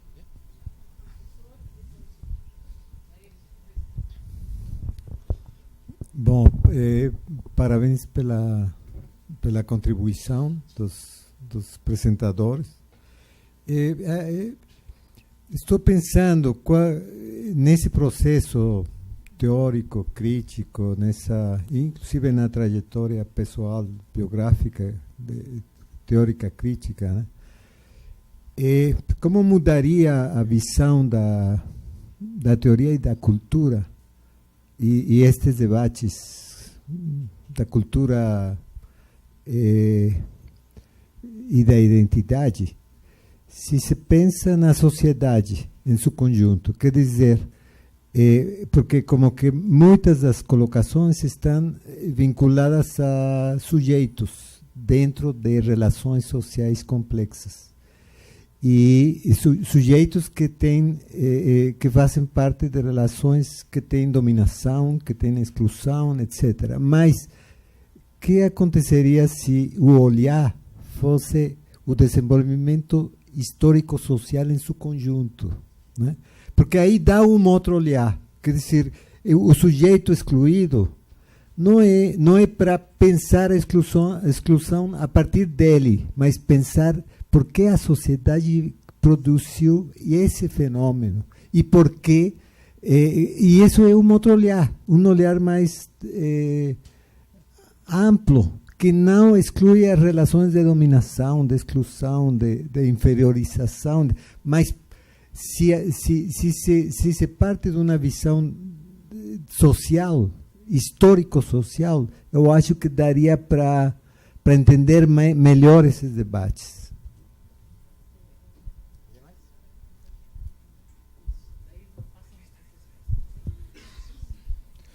Boa noite. Eu sou Julián. Eu sou mestrando na EASH, mas vou perguntar em espanhol porque a minha pergunta é para o professor Santiago. Profesor, buenas noches. Mi tema de pesquisa, yo estoy en la maestría en estudios culturales, tiene mucho que ver con las pedagogías decoloniales. Entonces, mi pregunta era si podía profundizar un poco más en esta categoría, en el sentido de que se podría hablar de eso, digamos, existe concretamente, como cuáles serían los fundamentos de una pedagogía descolonial, también cuáles serían los fundamentos y los formatos, y también mi interés es saber si por dónde se podría avanzar más hacia una pedagogía descolonial, si es desde la educación popular o es desde la perspectiva del pensamiento descolonial. puesto que no sé si se puede entender como una función de esas dos trayectorias teóricas y prácticas, sino si es una categoría nueva también, ¿no? Que surge. Y también quería hablar un poco acá, quería traer un poco el pensamiento de las contribuciones de Marco Raúl Mejía, que es un histórico educador popular de Colombia, y que él habla un poco de esto también. Él teoriza un poco sobre las pedagogías descoloniales, y lo que él propone es que la pedagogía descolonial nació justamente con las batallas de independencia, ¿no? Desde la independencia de la parte norte de esta región, y él decía que él habla de 3 troncos históricos, ¿no? El primero es el de Simón Rodríguez, como el primer educador popular que hay, que fue pues el maestro de Simón Bolívar. Gracias.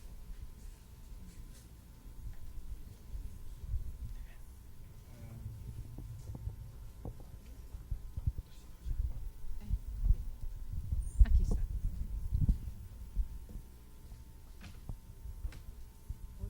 Empiece por donde quieran. Ah, bien.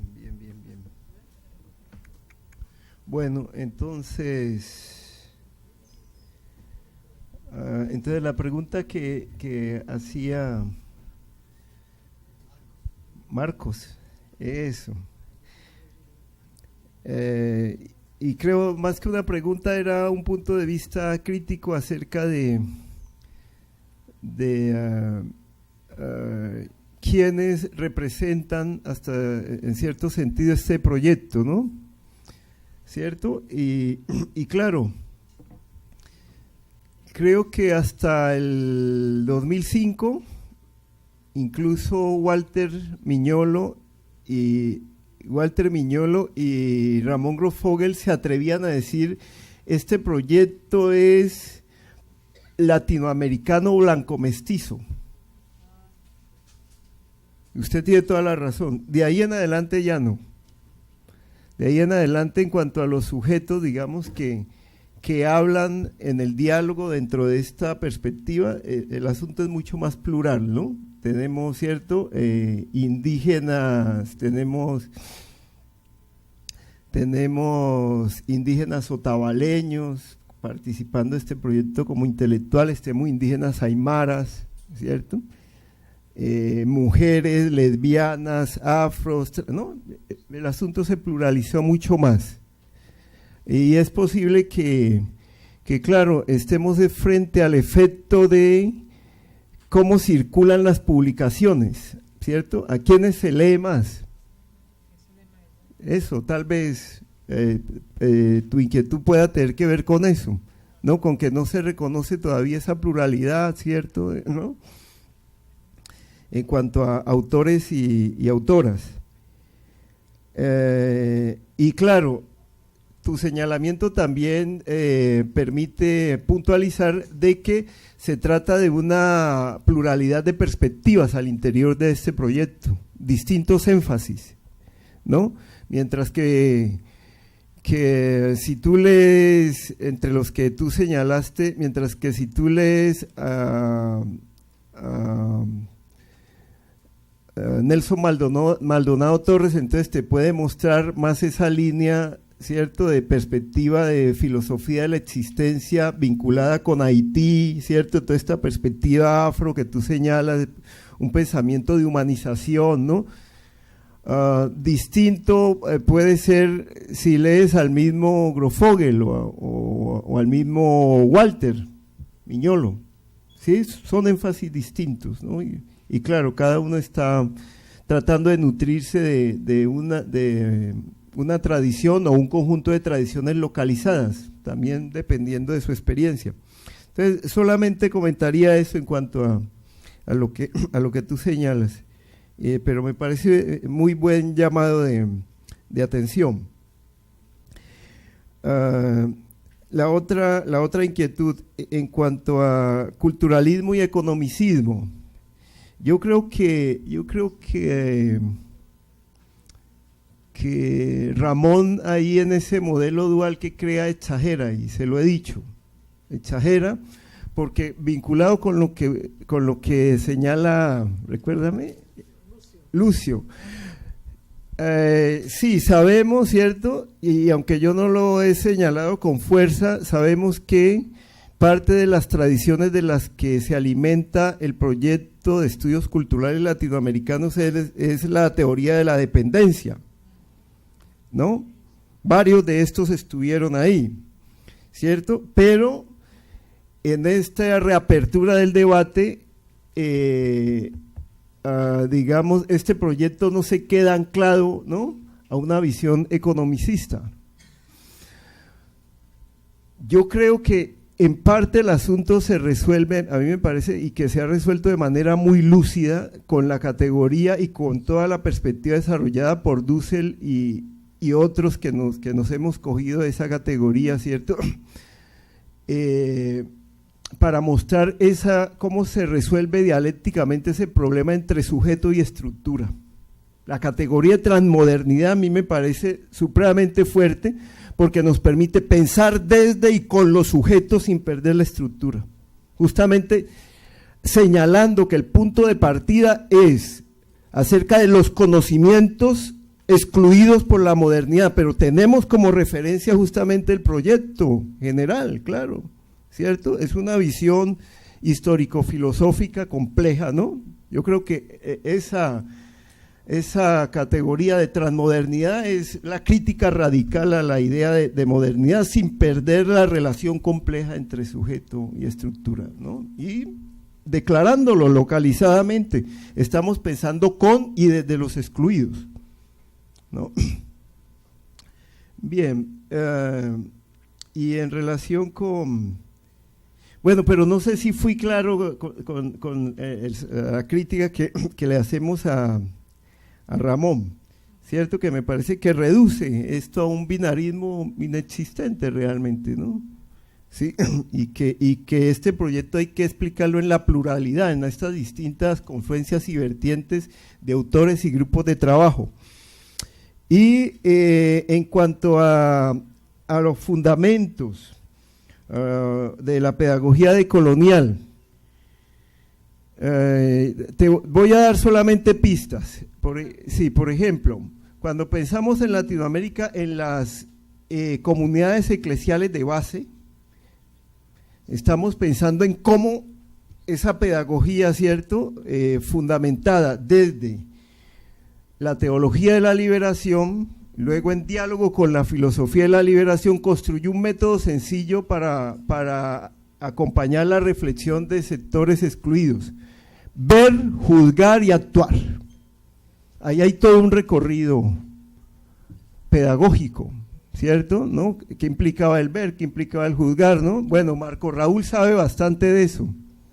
Marco Raúl Mejía sabe bastante de eso, ¿cierto? Por toda su cercanía con los jesuitas, que desarrollaron esta perspectiva de izquierda de los jesuitas en Colombia y la perspectiva de dimensión educativa en Colombia, ¿no?, que desarrolló, ¿no?, mucho de lo que se está retomando para ir avanzando en esto de la pedagogía descolonial.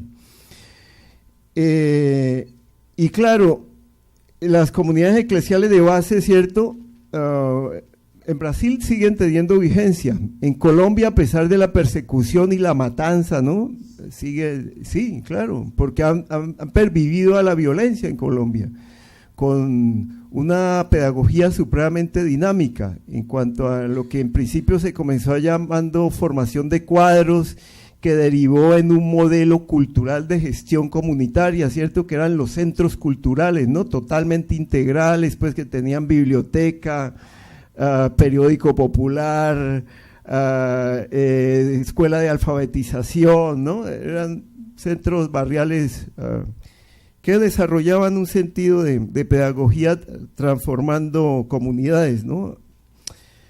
Y claro, ahí hay un encuentro entre la educación popular, la educación liberadora, crítica, la teología de la liberación, básicamente con sus células de comunidades eclesiales de base. Y si tú quisieras rastrear, para darte otra pista, posibles raíces de esa pedagogía decolonial, métete a pensar, por ejemplo, raíces al interior del sistema colonial, métete a pensar, por ejemplo, palenques y quilombos. ¿Qué eran esos en términos de construcción de conocimiento, cierto? Y de mantenerse en oposición y al margen, cierto, del sistema colonial, ¿no? Y claro, en muchos sitios de Latinoamérica tenemos la reconstrucción de esas formas de transmisión de conocimiento, ¿no? Para incluso cuando ahora que el embajador de Colombia en Brasil estaba señalando de que Bojayá votó por el sí, fueron, ¿cierto? Ellos fueron masacrados. Faltó señalar al embajador de que esa comunidad tiene color, es una comunidad negra de la costa pacífica, y no era la primera vez en la historia de la violencia en Colombia que la destruían, es la tercera vez, los que hemos reconstruido las rutas de la violencia, era la tercera vez que le pasa a esa comunidad eso, pero tiene una memoria de palenque supremamente fuerte, que la lleva, ¿cierto?, a tener dentro de su etos esa actitud frente a la vida, ¿no? No es cualquier comunidad, es una comunidad, ¿no?, con un sentido de transmisión de comunidad y de un sentido de transmisión de conocimiento y de existencia, de manera de estar en el mundo y en el planeta supremamente especial, ¿no? Eso tiene color. ¿Ah? Bien, por ahí dejemos esas pistas. Eu não lembro o nome. Qual é o seu nome? Marcos. Eu vou falar um pouco do que você já apresentou, Marcos. Óbvio que eu concordo com a sua fala. Sim, nós temos que retomar, reler, ler, né, difundir, divulgar toda uma história que foi apagada e continua sendo, de certa forma, apagada. Acho que isso é fundamental. E óbvio também que muitos dos nossos autores negros não estão na academia, não são lidos, não são divulgados, são esquecidos, são apagados. E é um trabalho bastante grande para os professores e pesquisadores retomarem e tentar fazer com que esses autores venham para o chamado mainstream acadêmico, né? Agora, a minha questão não é essa, eu concordo com isso. Acho que é preciso dizer que os autores negros não são lidos, e é preciso colocar a discussão sobre o racismo em pauta. Eu creio que os autores do pós-colonial, por isso que eu me encontrei com eles, quando eu leio o Quijano dizendo que a raça foi a primeira categoria da modernidade, que o capitalismo foi construído com base na exploração e na invenção do ser negro, né? Você simplesmente não nomear mais os povos que estavam em África, que tinham seus nomes, as suas culturas, chamando todos de negros, né? Todos de índios. E isso é interessante quando eu converso, por exemplo, com os professores de vários países africanos. A última que eu tenho mais contato agora é do Quênia, que trabalha no Canadá. E ela chega e fala, eu virei negra quando eu cheguei aqui no Canadá. Eu não era negra até então. Quer dizer, essa palavra não estava associada àquilo que ela sabia de si, que ela havia construído como identidade, associada à cultura que ela praticava aos povos do local onde ela vivia. Então, acho que isso tem que ser bastante dito, não é? Essa é uma categoria que foi inventada, criada para a dominação e para apagar a história, né? Então, concordo, essa história tem que ser resgatada, e acho que esses movimentos sociais que foram apontados, tanto feminismo negro, os movimentos sociais negros, fazem isso muito bem. O que eu estou dizendo e que me incomoda como professora é dizer que isso tem que ser feito única e exclusivamente por nós negros, né? Acho que é isso que eu não consegui ainda entender ou concordar com. Eu sei que tem que ser feito mesmo. Acho que tem que ser apontado o que significa branquitude, o que significa privilégio da brancura, como o racismo acontece, o que é racismo institucional. É um trabalho gigantesco, e eu creio que, por ser um trabalho gigantesco, deve ser dividido, mesmo porque o racismo não foi inventado pelos negros. né? Então, à medida em que nós assumimos esse trabalho de desconstrução de uma lógica de opressão como sendo um trabalho nosso, o que não é um trabalho nosso, é um trabalho da sociedade como um todo, uma sociedade que se quer justa, que se quer democrática, uma universidade que se quer justa e democrática, uma forma de pensar que realmente valoriza a diversidade, tem que ser feito por todos. E se tem que ser feito por todos, eu tenho que convidar e compartilhar críticas, discussões, pontos de vista e leituras com todas as pessoas. É essa questão que eu não conseguia deglutir ainda. Então, tem que pensar para tentar achar uma forma de dizer, olha, pelo menos não foi isso que eu disse. Não, acho que me leram mal. Se foi isso que eu escrevi mal também, né? E é um pouco do que o colega Lúcio apontou. Acho que, sim, é um trabalho de desconstrução de uma forma de poder econômico, poder epistemológico, que nós estudamos, né? Essa dominação feita por meio de várias formas de estrutura, que não devem ser apagadas, não podem ser dissociadas. E, na medida em que eu localizo simplesmente em um grupo, eu deixo de pensar que essa estrutura está afetando a vários, e tentar pensar quais são os pontos de contato que podem existir entre esses vários grupos. Algumas coisas que são específicas, sim, algumas coisas são específicas. Outras coisas não. Então, acho que o diálogo, essa possibilidade de diálogo, se dá na medida em que nós conseguimos encontrar os pontos que nós temos em comum, né, diante de um sistema que é um sistema de opressão. E é um sistema de opressão baseado quase que exclusivamente, não só, né, no uso do corpo. Quando se fala em biopolítica e em biopoder, acho que é isso.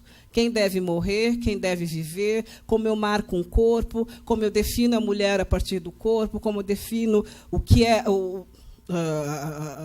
a sexualidade, única e exclusivamente a partir daquilo que é visível corporalmente. Então, são questões que nós podemos discutir em conjunto, né? Eu penso que o trabalho que nós tentamos fazer com pesquisadores é encontrar possibilidades de construção desse diálogo e dessa crítica de uma forma conjunta, coletiva. É isso. Eu não sei se satisfaz dizer isso, mas é assim que eu tenho pensado ultimamente. As outras perguntas eram para o professor. Então, vamos ainda passar para mais duas perguntas? Tudo bem? Vamos lá, então, mais uma aqui e mais alguém, se estiver aqui. Então, duas perguntas e encerramos.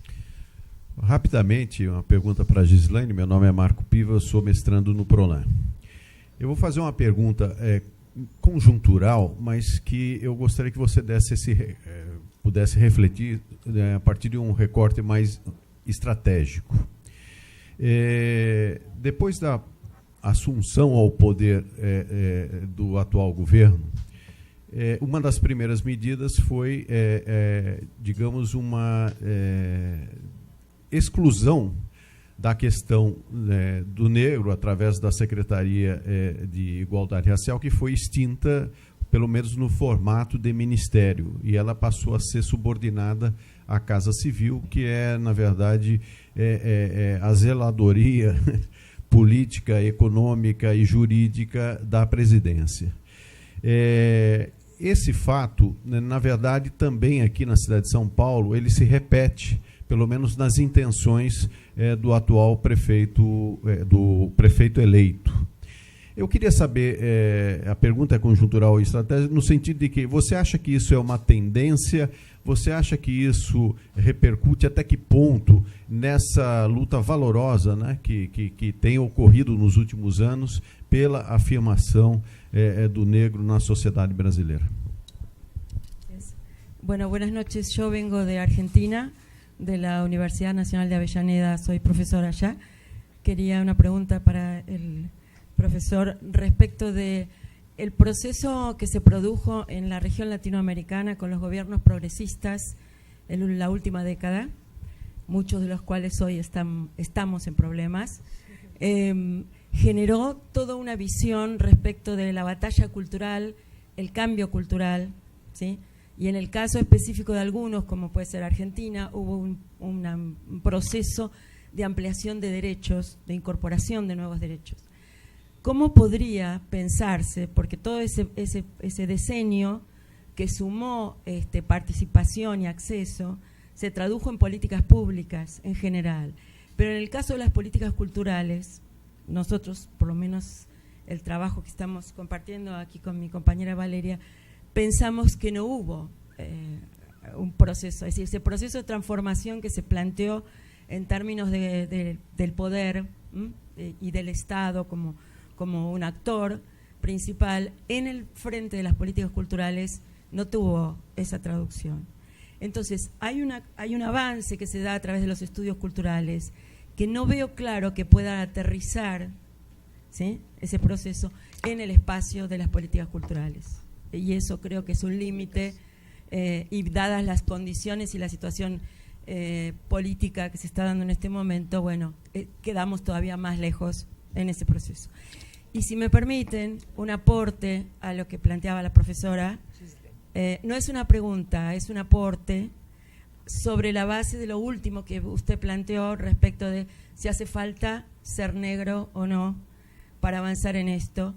Quiero decirle, en Argentina, mañana hay una manifestación de un movimiento de mujeres que se llama Ni Una Menos, que denuncia los femicidios que se están produciendo permanentemente a lo largo de todo el territorio nacional, y la manifestación consiste en que en el día de mañana todas las mujeres en Argentina vamos a estar vestidas de negro todo el día como señal de denuncia de ese proceso. Creo que ahí no es pensarse en cómo hacer esa traducción que usted planteaba, pero sí me parece que estos movimientos, estas manifestaciones en este sentido, plantean precisamente la búsqueda de cómo se resuelve esto de las diferencias del otro. La mujer también ocupa la parte el espacio del otro, invisibilizado y oprimido, ¿no? Gracias. A questão para mim foi sobre a extinção das secretarias com status de ministério, tanto na esfera federal quanto na esfera municipal, por parte do governo golpista, que ora está no poder. E eu creio que isso é algo, acho que desde o primeiro momento, até antes, já se esperava um tipo de atitude como esta. Todos nós que acompanhamos toda a trajetória, né, da construção desse espaço de poder, desse lugar de poder, estávamos observando quais eram as articulações políticas feitas, e acho que o resultado aparece com bastante nitidez no momento da posse, não é? Então, depois de várias reclamações, você consegue sacar de algum lugar uma mulher, ok, temos uma mulher, sacar de algum lugar uma pessoa negra, ok, temos uma pessoa negra. A ideia é que não passava pela cabeça deles em nenhum momento que esses espaços de discussão construídos ao longo de muita luta, de muita batalha política, ao longo de décadas, né, desde o momento antes da Constituinte, quando os movimentos negros começaram a se organizar para colocar dentro da pauta da Constituinte o que deveria ser, né, dito e colocado em atenção às demandas da população negra, e, de repente, obviamente, essas coisas desaparecem como se não fossem uma reflexão, uma construção que não tivesse nenhuma relação com uma grande parte da população brasileira, que é majoritariamente negra. Se isso é algo que extrapola o território nacional brasileiro, eu não saberia dizer. Eu não me lembro quem, eu vi outro dia também numa discussão, alguém dizendo que, eu realmente não vou lembrar a pessoa, que nós estamos no momento em que se percebe em vários lugares uma ascensão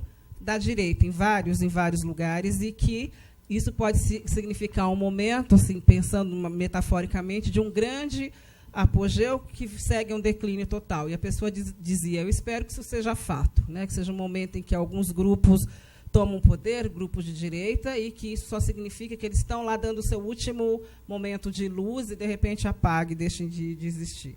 Não sei se isso vai acontecer ou não, mas por parte dos movimentos sociais, pelo menos o que eu tenho escutado, né, dos mais jovens, é que eles têm tentado construir uma agenda política diferente, diversificada. Muitos agora, pelo menos os que eu conheço, têm dito que eles não estão interessados em posições dentro da esfera estatal, da esfera de poder que já existe. Eles preferem construir outras formas de empoderamento, outras formas de organização social. Então, o que se pode dizer é que não há uma reação, uma passividade, que as pessoas simplesmente se calaram, estão vendo o que aconteceu, estão passivas. Acho que há outras formas de construção, por exemplo, na área da cultura, quando se fala em saraus da periferia, que eu também não conhecia a força que eles têm, é muito interessante perceber como os jovens, mulheres e pessoas não tão jovens assim, se organizam e tentam colocar e pautar as suas formas de pensar o mundo, formas de construir, de troca, que é bastante diferente daquilo que é o convencional que nós pensamos. Não dialogam com o Estado? Não. Alguns não querem mais dialogar com o Estado. Isso é um problema? Pode ser que sim. Há outras pessoas que estão pensando em formulação de novos partidos políticos, outros grupos. Então, manifestações, acho, não é um momento em que as pessoas assistam passivamente. Algumas não querem mais o diálogo com o Estado, talvez porque estejam descrentes desse modelo político que nós temos, não político só no Brasil, mas esse modelo político que tem um certo vínculo ainda, né, com esse modelo de modernidade, essa forma de racionalidade que nós conhecemos. São coisas que nós temos que investir e verificar para onde elas caminham, né, para ver o que vai acontecer. Eu gosto de pensar que essas formas de organização que questionam mais o Estado, que colocam em xeque isso que é confortável para nós, pode ter resultados bem interessantes. Não sei se eu estaria aqui para ver, viva daqui a uns anos, mas eu gosto de pensar que podem surgir coisas bem interessantes no sentido de desafiar esse modelo econômico, esse modelo de construção estatal que nós temos hoje.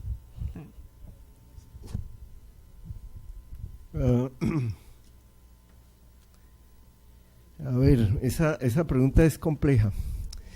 A ver, pensemos, por ejemplo, 94 en Colombia, sin giro de gobierno progresista, aparece el Ministerio de Cultura, aparece toda esa agenda de Ley General de Cultura y toda esta cosa, ¿cierto?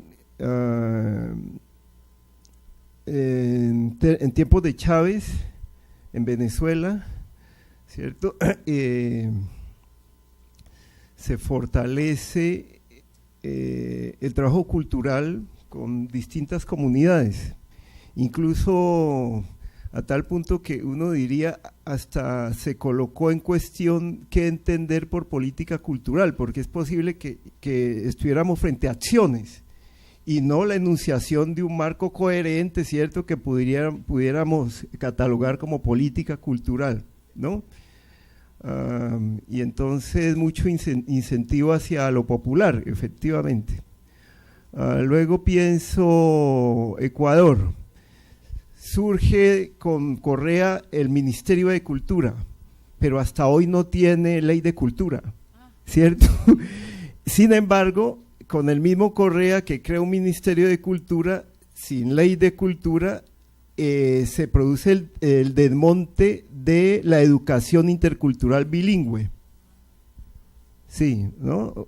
Lo que había avanzado en tiempos de gobiernos, comillas o aspas, no progresistas, con Correa se desmonta en el caso de la política. Si entendemos esto de la educación intercultural bilingüe como parte de una política cultural, porque el centro era la promoción, el fortalecimiento de las lenguas nativas, ¿cierto? Y esto como vehículo para educación pertinente, propia.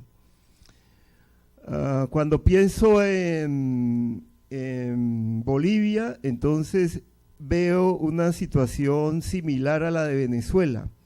Una política, ¿no? En el caso boliviano vemos el fortalecimiento, el movimiento indígena, las distintas expresiones de movimiento indígena logran mayores conquistas en el campo educativo, de la educación intercultural bilingüe, y logran mayores presupuestos, pero sin política cultural explícita, de tal forma que es complejo, digamos, porque tendríamos que ver la heterogeneidad.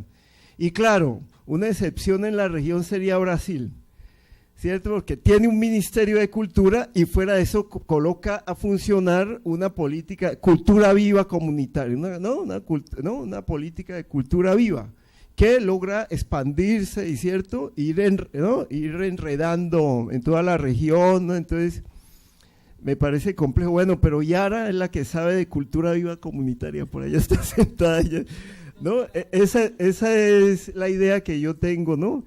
Y entonces, si me pregunto, ese panorama en relación con los estudios culturales, yo diría, claro, en unos casos sí, en otros no. En unos casos uno puede rastrear contribuciones específicas de un diálogo entre la academia, los estudios culturales, ¿cierto? Y la conformación de estas acciones o políticas culturales, y en otros casos no. Fíjese, yo me salté Perú, pero por ejemplo, en Perú, la centralidad, por ejemplo, de la Universidad Católica y de Víctor Vich para la formulación de políticas culturales es clave, ¿no? Y no podemos hablar de que estamos frente a un gobierno progresista, pero sí da mayor juego. Ese es lo complejo de esa pregunta, la heterogeneidad que hay ahí. Gracias.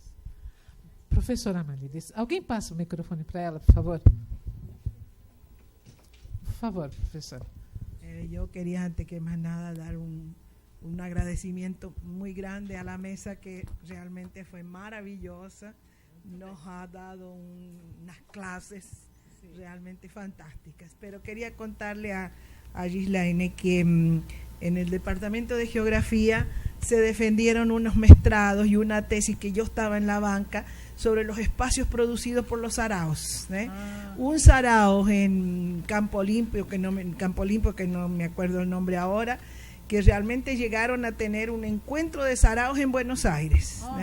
Y ellos comentaron cómo había sido, inclusive en la disertación él lo muestra muy bien, cómo había sido organizado todo desde Buenos Aires junto con la gente de Campo Limpio para ir a participar de encuentros de saraos, de la gente de Buenos Aires con los de aquí. Y otros saraos que tanto en la zona oeste como en la zona este de San Pablo. Y en especial los espacios producidos a través de los saraos. Eso quería contarles por si tienen interés de mandar a buscar la bibliografía. Y la otra cosa que quería contarle, que me dejó muy contenta, porque yo pensaba que localizar solo localizaba la geografía. Ahora supe que también en la cultura se localiza, ¿no? Pero esa localización, que es lo más importante, hace traer realmente la sensación de lo importante que es el lugar. Sí, ¿no? Sí. Tanto sea un lugar físico como un lugar, bueno, el lugar físico es creado por la sociedad, tanto sea un lugar físico como un lugar personal. ¿Sí? Parabéns mesmo, vocês merecem muitíssimos mais aplausos. Obrigada. Bom, muitíssimo obrigada, professora Amalides, né? Faço minhas as suas palavras, que bom. Fico muito contente, né, da nossa mesa com a Ghislaine, com o professor Santiago. Foi uma noite muito produtiva. Espero que a gente vá deglutir, né, todos esses ensinamentos. Então, eu agradeço a presença de todos e todas e convido para que estejam conosco amanhã nos minicursos que vão ter início, os seminários de pesquisa e a mesa que vai ser feita, então, repito, a sala 109 no prédio da Antropologia. Boa noite, obrigada.